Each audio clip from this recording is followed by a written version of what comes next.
You know, they say a man's home is his castle. Mine was feeling more like a besieged outpost. And the self-appointed queen laying siege was Carol Henderson, HOA president, monarch of our manicured cul-de-sac, and apparently a connoisseur of purloined electricity. It began subtly, as these things often do. A slight, inexplicable uptick in my power bill. Then I saw it. The sleek obsidian flank of her new Tesla, plugged directly into the outdoor outlet on the side of my garage, its charging cable snaking across the property line like a verdant serpent in our suburban Eden. My Eden, my power, my bill. The audacity was breathtaking. A monument to entitlement so vast it could have its own zip code. I'm a patient man, or at least I was. Years spent in environments where patience was a survival trait, where observation preceded action, where understanding the terrain and your adversary was paramount, had taught me the value of a measured response. But Carol, with her helmet of lacquered blonde hair and a voice that could curdle milk at 50 paces, seemed determined to erode that patience with the relentless drip of her transgressions.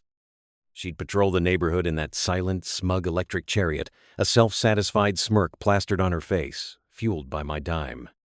My family noticed. My wife, Sarah, bless her pragmatic heart, initially suggested a polite note. My son, Leo, ever the budding conspiracy theorist thanks to his eccentric Uncle Fitz, theorized she was building a secret power grid to control the neighborhood's smart fridges.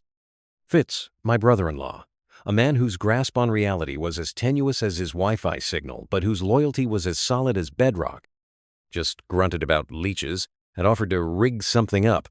I declined Fitz's initial, more colorful suggestions. For now, the initial harassment was petty, almost laughable.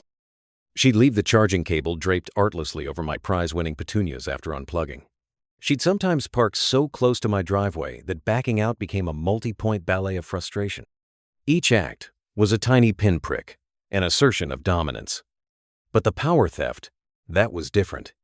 That was a direct line into my resources, a tap into my financial artery. It was a fundamental violation. The outdoor outlet wasn't some communal resource. It was wired to my panel, my account.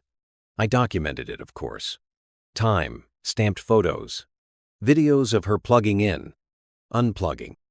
My power bills, stark black and white evidence of the escalating theft. I even bought a cheap kilowatt meter and discreetly attached it, recording the precise drain. She was costing me hundreds. Hundreds I earned. Hundreds that should have gone to Leo's college fund, or that much-needed new roof, not to powering her eco-virtue signaling. The moral line wasn't just crossed, it was obliterated, paved over, and a charging station built on top. The smugness was the real insult.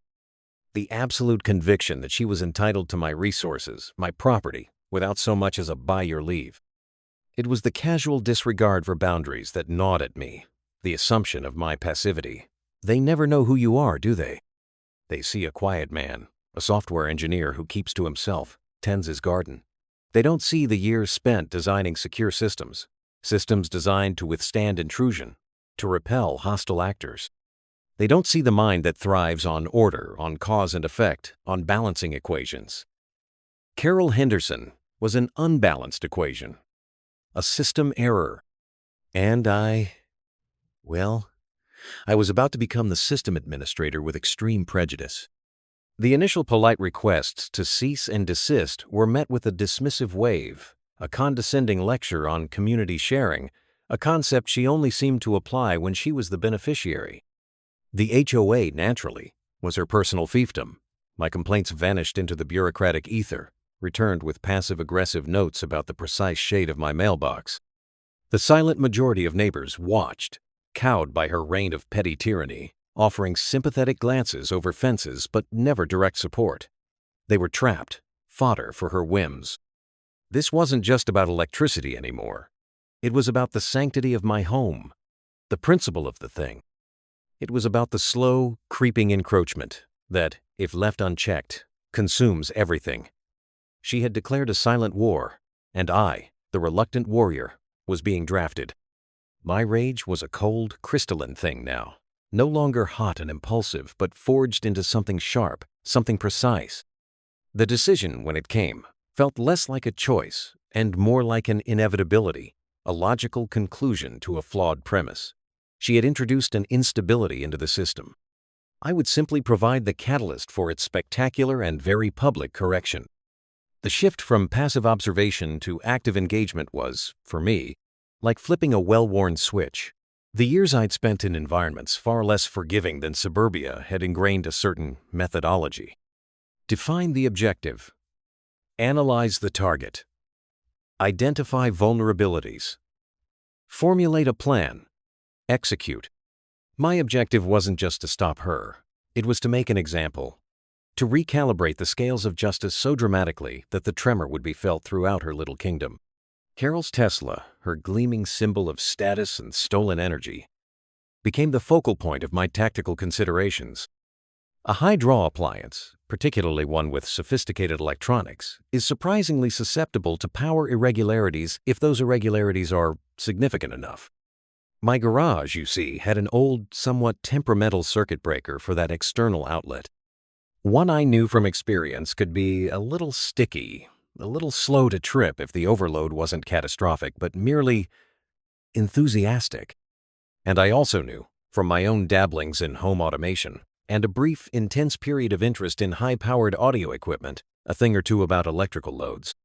Fitz, my eccentric but surprisingly knowledgeable brother-in-law, became my unwitting, and then witting, sidekick. Initially, I'd just bounced theoretical scenarios off him, cloaked in hypothetical language about a friend with a power leech problem. Fitz, with his tinfoil hat leanings and deep-seated distrust of authority figures, especially HOA presidents, immediately grasped the subtext. "You thinking of giving the old girl a surge protector test, are we?" He'd cackled, eyes gleaming. A very, very enthusiastic test. His technical acumen, buried under layers of conspiracy, was surprisingly sharp. He helped me calculate the precise load required to significantly stress the circuit without immediately tripping it, to create a sustained period of electrical distress. He even found a collection of old high-wattage heating elements and a heavy-duty multi-outlet adapter in his workshop. Items he claimed were for a sauna project that never got off the ground. His den, a chaotic sanctuary of blinking LEDs, soldering irons, and schematics scrawled on pizza boxes, became our temporary command center. We weren't building a bomb. We were orchestrating an electrical crescendo, a symphony of amperage designed to have a very specific, localized effect. The plan was elegant in its simplicity, its execution requiring only timing and a calm demeanor. The beauty of it was that Carol, in her arrogance, would provide the critical component, her car, plugged into my outlet. My inner monologue became a running commentary, a tactical overlay on the mundane: target acquired, vulnerability, reliance on unsecured external power source, method, sustained overcurrent event, desired outcome, catastrophic failure of unauthorized connected device, collateral damage, minimal to property, maximum to ego. The deadpan sarcasm was a comforting shield. When Sarah asked why I was suddenly so interested in the garage wiring, I merely said I was optimizing energy efficiency. Leo, seeing Fitz around more, just assumed they were finally building that potato cannon he'd been begging for. The family, my anchor, the very reason this fight had become so intensely personal, remained blissfully unaware of the specifics. It was better that way. My protective loyalty demanded I shield them from the grittier details of pest control.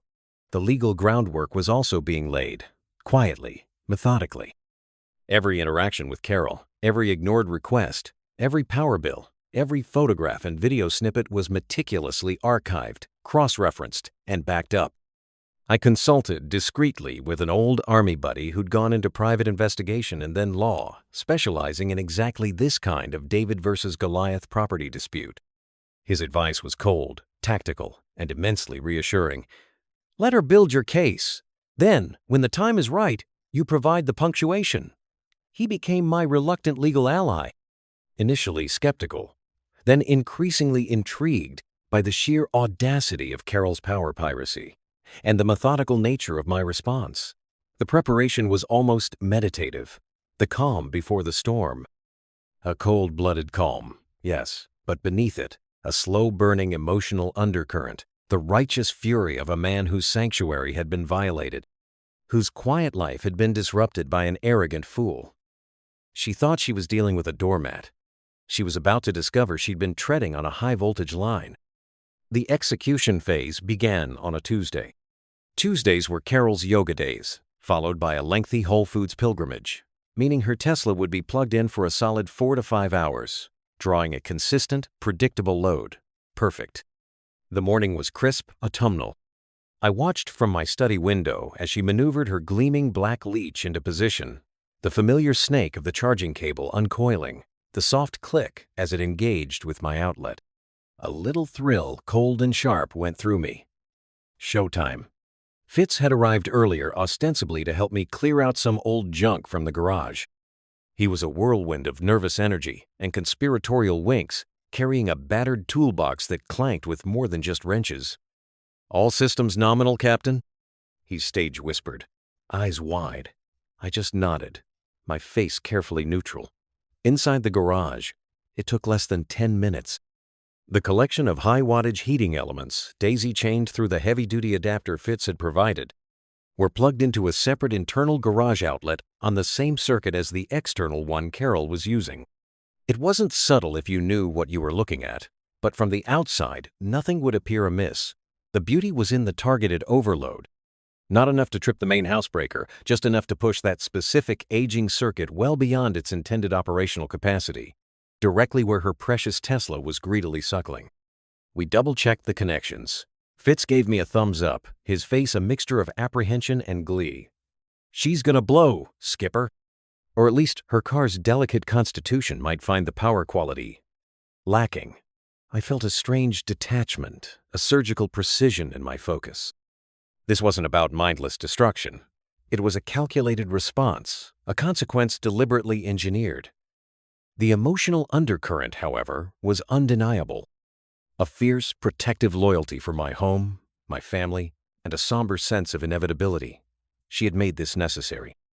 With Carol's car drawing its steady current, and our additional load now active, the wires within my garage wall would be heating up nicely.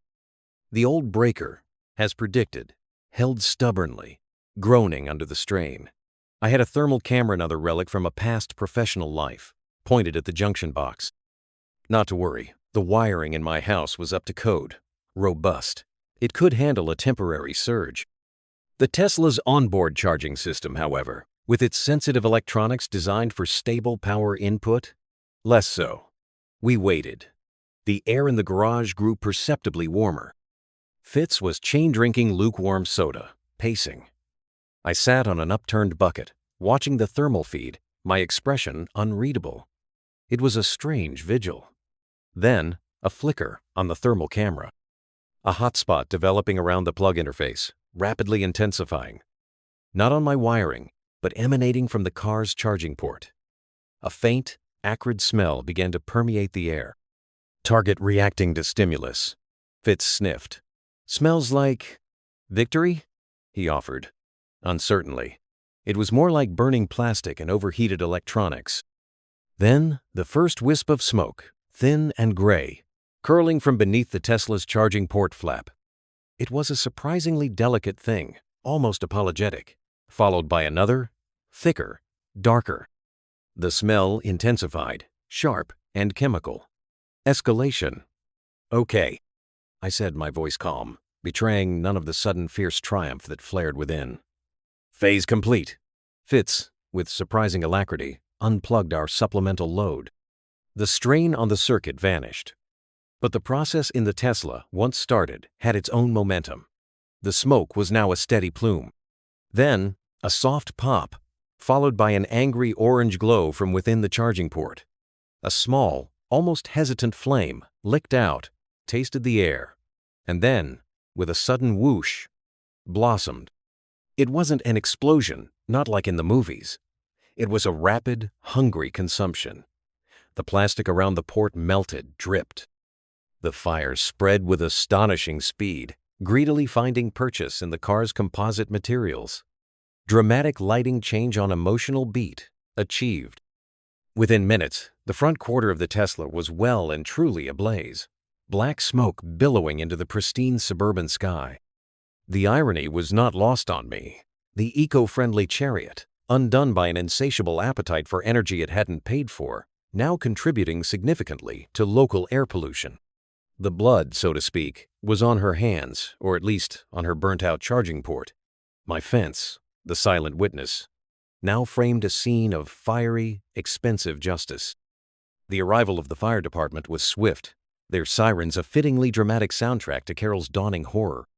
She'd returned from Whole Foods, bags bulging with organic kale and artisanal kombucha, to find her prized status symbol engulfed in a pyre of her own making. Her shriek could have shattered glass. It was a masterpiece of operatic despair.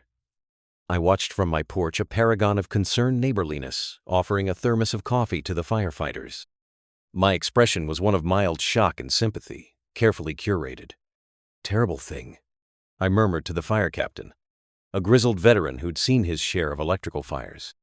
"Heard a pop, then saw the smoke. She always plugged it in there, you know. Against HOA rules, I believe, using another homeowner's external power without permission. A seed planted. Legally lethal, delivered with a deadpan face." The fire captain grunted, making notes. The initial investigation was, by necessity, focused on the vehicle itself. The origin, they quickly determined, was the charging port. "Looks like an electrical fault, all right," the captain said, eyeing the charred remains of the plug still fused to what was left of my outdoor outlet. My outlet, which now bore the scars of her transgression. The visual metaphor was potent. Carol, meanwhile, was a whirlwind of accusations. "It's his fault!" she shrieked, pointing a trembling, kale-stained finger at me. "His wiring! He sabotaged my car!" Her narcissistic rage was a sight to behold. A full-blown meltdown in the middle of our usually placid street. The neighbors, the silent majority, emerged from their homes, drawn by the smoke and the spectacle. They were no longer silent. Whispers rippled through the crowd, a mixture of shock, pity, and, I detected, a not insignificant amount of schadenfreude. Her reign of minor terror had not endeared her to many. This was the public reckoning, Phase 1. My sidekick, Fitz, bless his eccentric heart, was a marvel of feigned innocence. He helped direct traffic, offered unsolicited advice to the firefighters, and loudly proclaimed his shock that such a high-tech car could just go up like that. His performance was worthy of an Oscar, juxtaposed perfectly against the absurdity of Carol's unraveling. Law enforcement arrived, a reluctant authority figure in the form of Officer Miller, a young cop who looked like he'd rather be anywhere else. He took statements. Carol's was a rambling, incoherent diatribe about my negligence, my ancient wiring, my inherent malice. Mine was calm, factual, and subtly damning. I recounted her persistent, unauthorized use of my outlet. I mentioned my polite requests for her to stop, my ignored complaints to the HOA. I even produced copies of my recent power bills, highlighting the unusual spikes. "I was worried something like this might happen," I said, my tone somber. "Such a high-draw vehicle, and I don't think that outlet was ever intended for continuous heavy-duty EV charging. Especially not without my knowledge or consent." I didn't mention my proactive measures. That was for a different theater of operations. The beauty of it was that her actions, her documented theft of power, created the very conditions for the accident. She had, in essence, lit the fuse herself. The on-screen text in my mind scrolled through legal filings yet to be made, violation notices I had archived. The seeds of her legal downfall were already sown. The drone surveillance of my mind's eye had captured every incriminating detail. The "they didn't know I was" status reveal was subtle, unfolding not in a dramatic unmasking, but in the quiet confidence of my controlled narrative. They saw a victim of circumstance. I knew I was the architect of consequence. The immediate aftermath was delicious chaos for Carol, a somber resilience for me. My porch light, which I switched on as dusk fell, seemed to cast a glow of renewed control, a beacon of defiance against the encroaching darkness of her entitlement. The locked gate of my mind was secure, the first phase of the operation a resounding success. The suburban horror had indeed turned into a war zone, but the first major battle had gone decidedly in my favor. The charred husk of her Tesla, a monument to her arrogance, sat under a tarp, a constant reminder to the neighborhood that even queens can be overthrown. The charred husk of Carol's Tesla became the centerpiece of the next phase: tactical, legal retaliation. The fire department's initial report cited an electrical fault originating at the vehicle's charging port while connected to an external power source. Crucially, it also noted the unauthorized connection. My legal ally, the ex-Army lawyer whose name was Marcus Thorne, a name that sounded like it belonged on a case file from a noir film, was rubbing his hands with metaphorical glee. "She handed you this on a silver platter, then set the platter on fire," he'd said, his voice a dry rasp over the phone. "Now we serve her the bill." Our strategy was meticulous, a multi-pronged assault designed to dismantle her defenses and expose her culpability. First, the insurance companies. Hers, predictably, tried to claim on mine, citing the fire originating from my property's outlet. Marcus, armed with my extensive documentation, the photos, the videos, the kilowatt readings, the ignored HOA complaints, even affidavits from a couple of braver neighbors who'd witnessed her routine power theft, shut that down with surgical precision. His letters to them were masterpieces of legally lethal prose, outlining Carol's persistent, unauthorized use of my electricity as the proximate cause of the incident. "The doctrine of contributory negligence," he explained to me, "is a beautiful thing when wielded correctly. She created the hazardous condition." The power paragraphs in his filings built unstoppable momentum. Then came my countersuit. This wasn't just about the damage to my outlet and the minor scorching on my garage wall. This was about the accumulated theft of electricity, the harassment, the damage to my property. The petunias never recovered, a small but symbolic casualty, and the reckless endangerment her actions had caused. We weren't just defending, we were attacking. Marcus, true to his tactical ops metaphor for legal strategy, treated the lawsuit like a campaign. Each filing was a carefully planned maneuver, each piece of evidence a precision strike. We subpoenaed HOA records, which, to no one's surprise, showed a pattern of Carol dismissing legitimate concerns from other residents while prioritizing her own petty crusades. The local corruption ties weren't deep state, but more garden-variety cronyism, her using her position to squash dissent and ignore rules that applied to everyone else. The discovery process was a revelation. Carol's depositions were a masterclass in self-incrimination.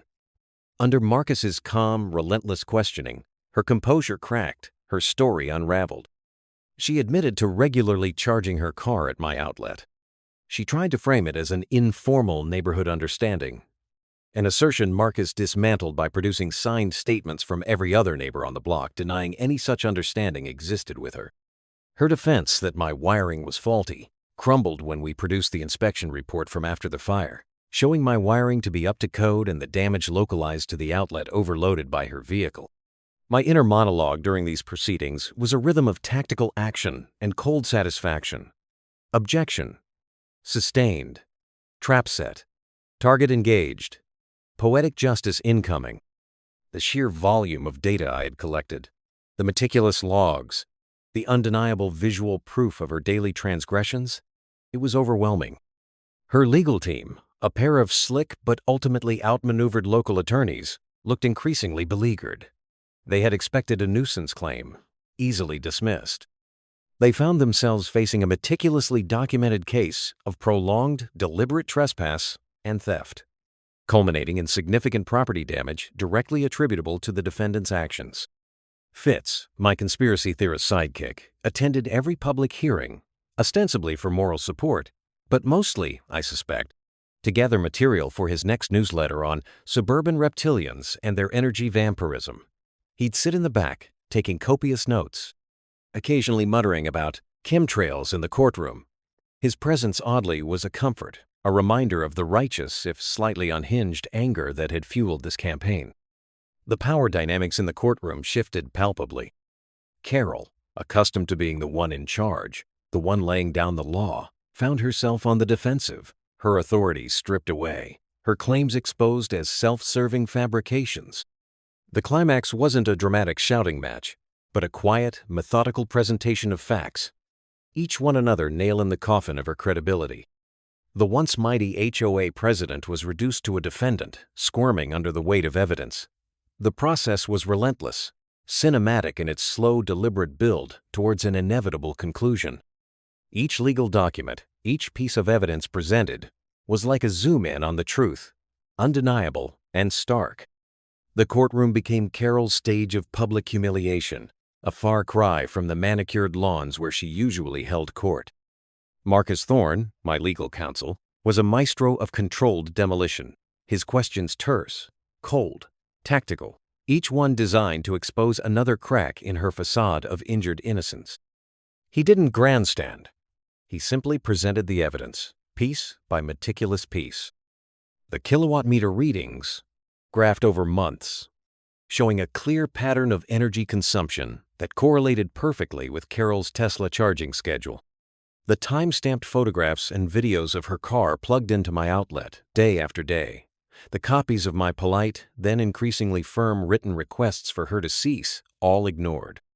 Even a statement from the electrician who had installed my outdoor outlet years ago, confirming its specifications and that it was not intended for sustained, heavy-load EV charging without dedicated circuit upgrades. Upgrades I had never authorized or been consulted about. Carol's attempts to portray herself as a victim of my faulty wiring or some nefarious plot were systematically dismantled.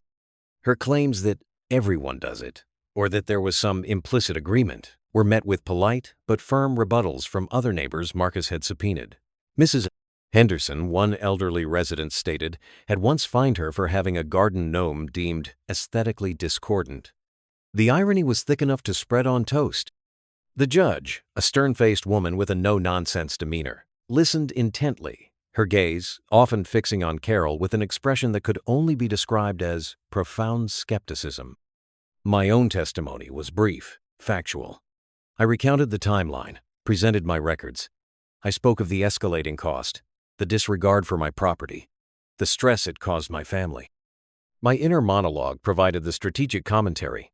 Present facts, maintain composure, let the evidence speak. She is her own worst enemy, and she was.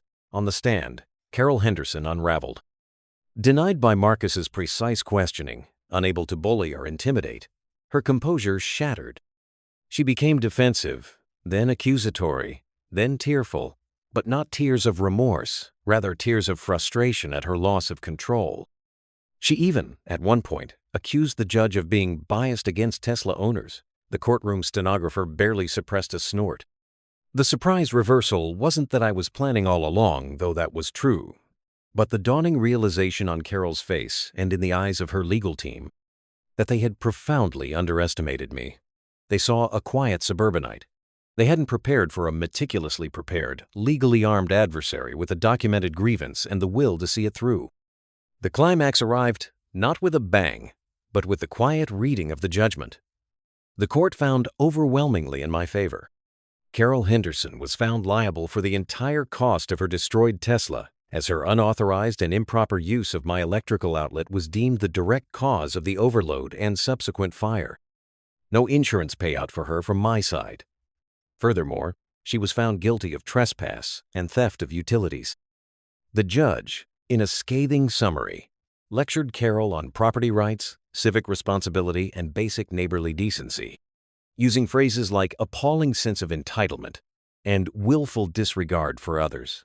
It was a rhetorical flourish that punctuated justice beautifully. And then, the compensation.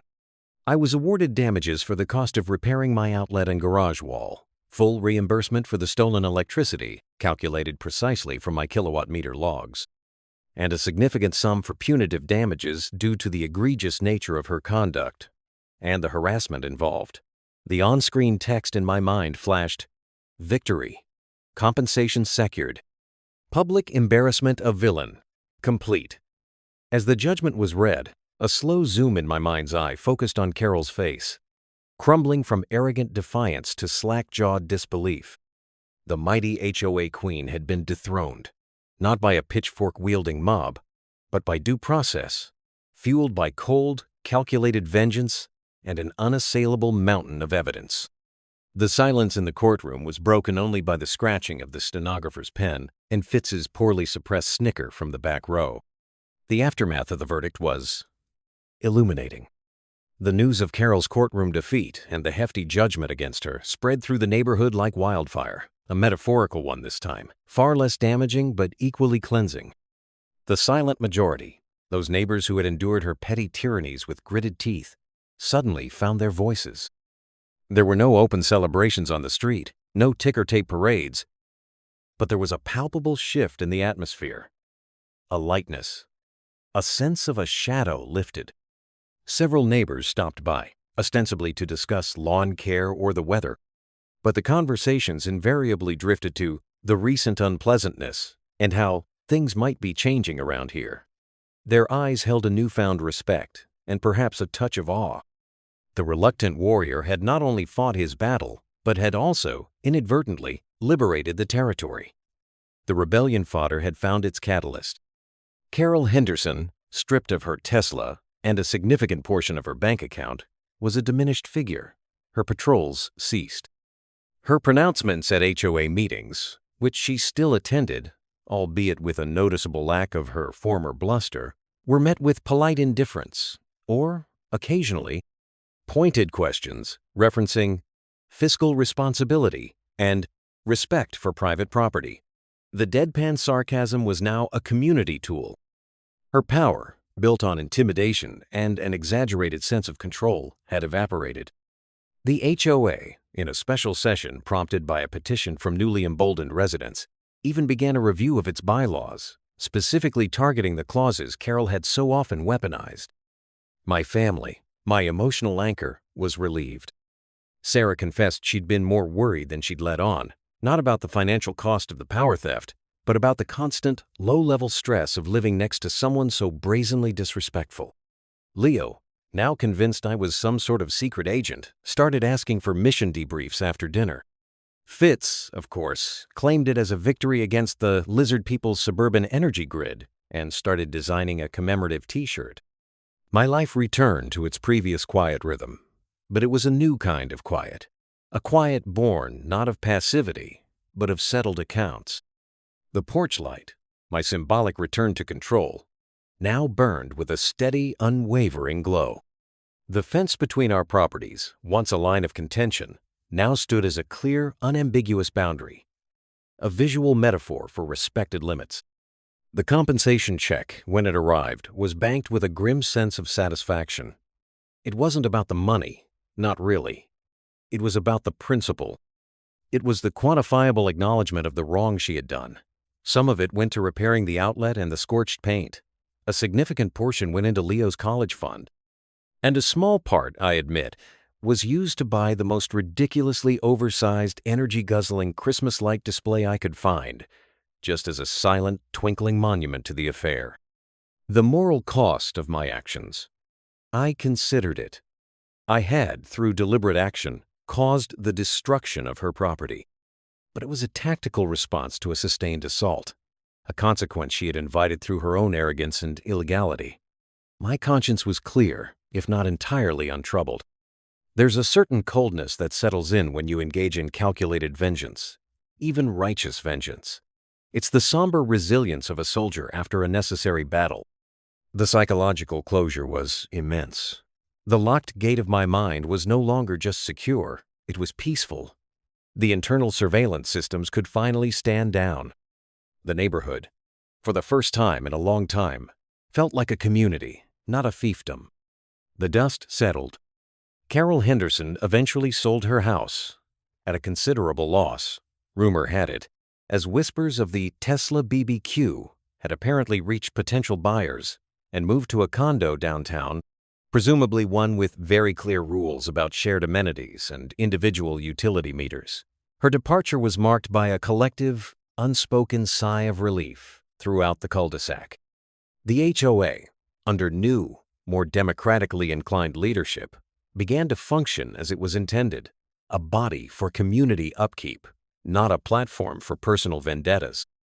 The oppressive atmosphere lifted, replaced by a tentative but growing sense of neighborly cooperation. People started talking over fences again, not in hushed tones about Carol's latest decree, but about normal things: gardens, kids, local sports. The silent majority had become an active, engaged citizenry, no longer content to be rebellion fodder, but participants in their own governance. My role in this suburban renaissance was an odd one. I hadn't sought to be a liberator or a local hero. I had simply reacted, albeit with considerable force and planning, to a direct and sustained provocation. Yet, I became a sort of reluctant icon of resistance. The man who stood up to the HOA Karen was a legend whispered at summer barbecues. My story, a cautionary tale for any future would be tyrants. The status reveal twist wasn't just that they didn't know I was capable of such strategic retaliation. It was that they discovered the power of documented truth and a well-executed legal strategy. They learned that even the most entrenched bully can be toppled by a combination of resilience, meticulousness, and a refusal to be ground down. My family, my unwavering anchor, saw the change not just in the neighborhood, but in me. The tension that had unconsciously coiled within me during Carol's reign of power pilfering had eased. Sarah said I smiled more. Leo, while still convinced of my clandestine past, seemed to appreciate the restored peace, contenting himself with drawing elaborate schematics of advanced neighborhood defense systems.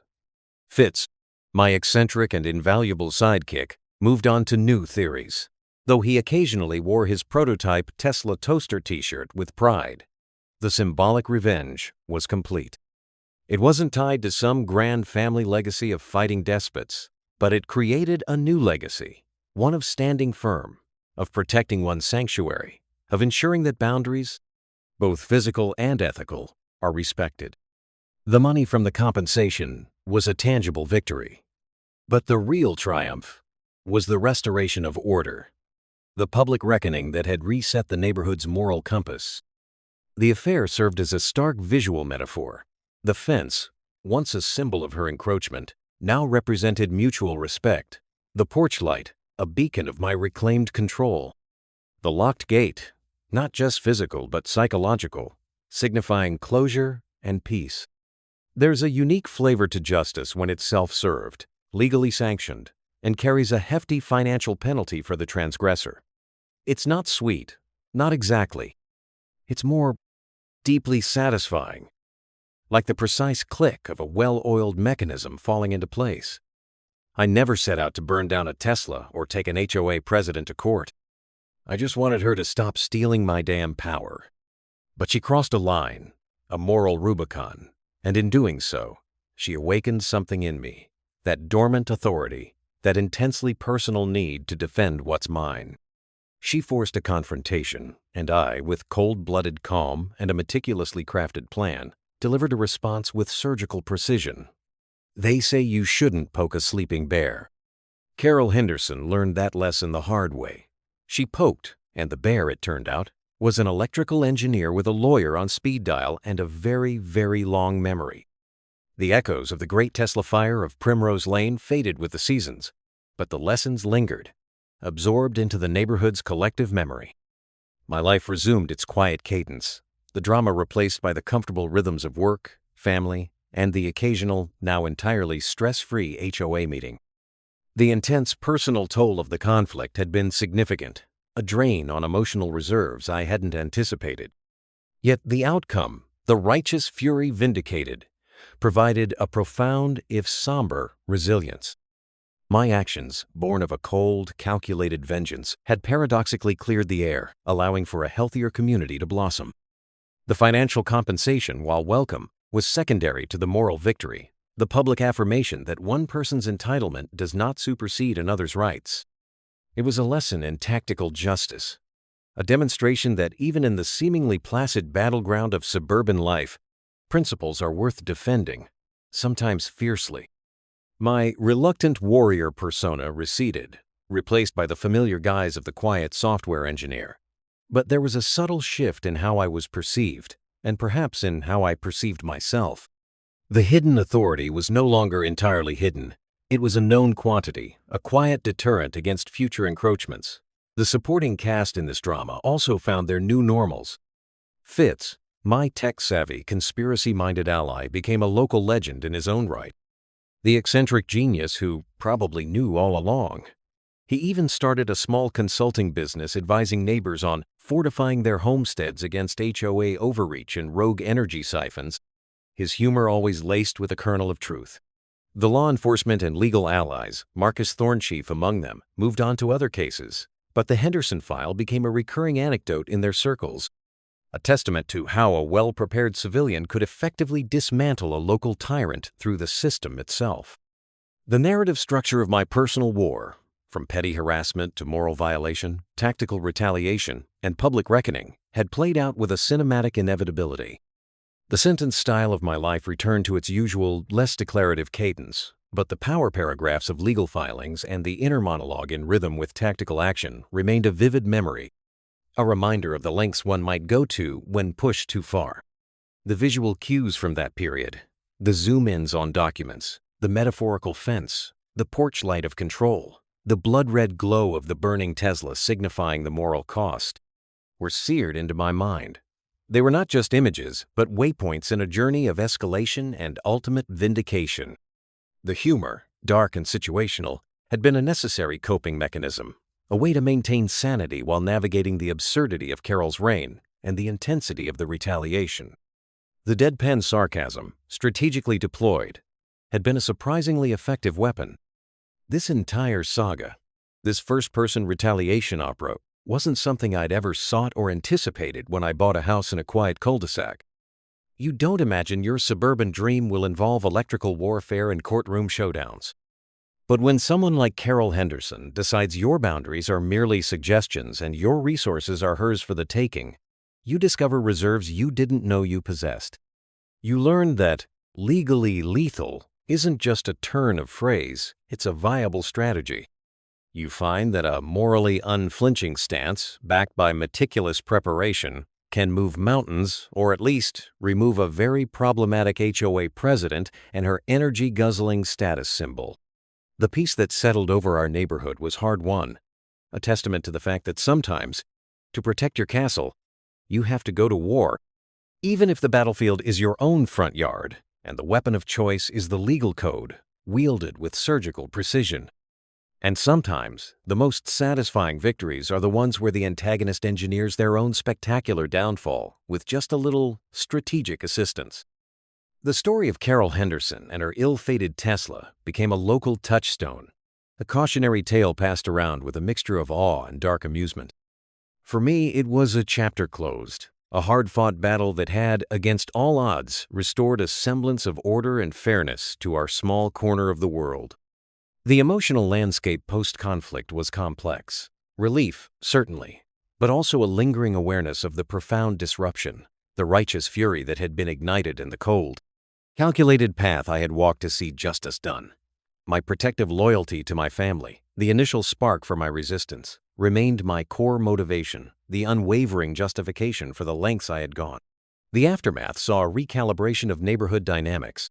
The fear Carol had instilled was replaced by a cautious optimism, a sense of shared experience that bonded the residents in a way her authoritarian rule never could. The HOA meetings became more collaborative, less dictatorial. The suburban horror had, in a strange way, paved the path for a more authentic suburban community. The military mind versus HOA tyranny had resulted in an unexpected victory for common sense and decency.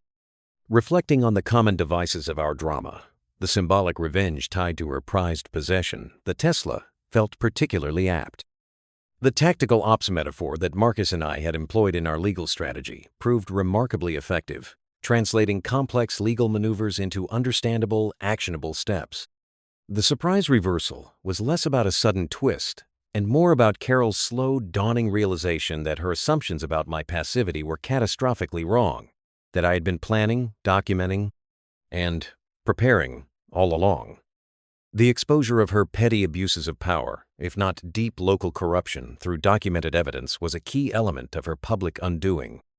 And the climactic confrontation in court, leading to her public embarrassment, was the cathartic release the neighborhood and I sorely needed. The language style of my internal and external narrative had shifted during the conflict, precise, weaponized, emotionally restrained but poetically just when the verdict landed. The military and legal jargon, once tools of a former life, had found new, meaningful application.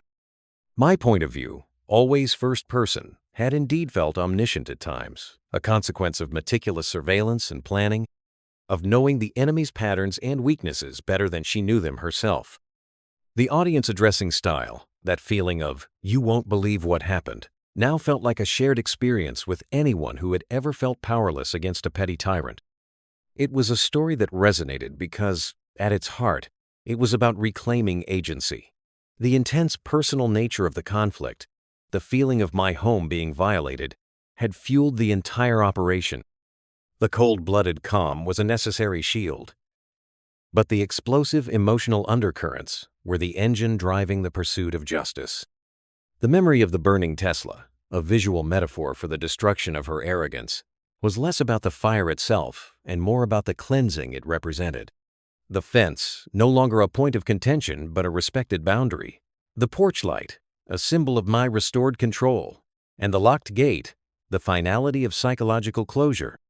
This first-person retaliation opera had reached its final satisfying act.